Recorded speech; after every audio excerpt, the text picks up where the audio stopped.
Making news across America, Navy Yard employees returning to work today for the first time since the deadly shooting earlier this week.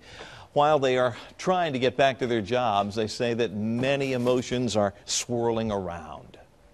It's a tragic event and brings up a lot of, good questions and some invalid questions. So the hard questions have to be asked. I guess focus on the victims right now and carry out as best we can. I think that the best thing is for us to just pick up the pieces and go on with our daily lives and be proud of what we're doing here.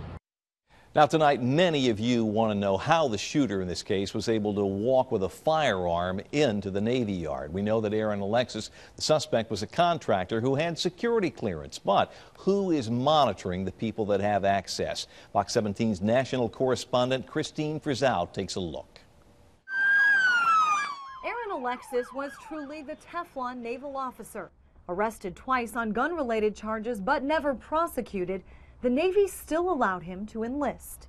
But this guy had an ascertainable history of violence, and I think he should have been investigated more than he was. Despite run-ins with his Navy superiors and a growing body of documented mental health issues, seemingly no one questioned the secret-level clearance Alexis received in 2008 from the Department of Defense. We've heard investigators not saying they interviewed people when they really didn't, or asked certain questions when they didn't. Neil Gordon, an investigator with the Project on Government Oversight, says there are about 2,500 employees responsible for overseeing 6,700 contract workers. How did Alexis get his security clearance? Authorities say he filled out a small mountain of paperwork, listed previous jobs and addresses, and submitted references, and attested to a history free of financial and criminal trouble. Really, not much different from applying for most jobs. Alexis's low-level clearance would have likely been good for a decade. A top-secret pass, such as the one held by NSA contractor Edward Snowden, usually expires after 5 years. The federal government security system has been under scrutiny since June, when Snowden started to leak classified documents.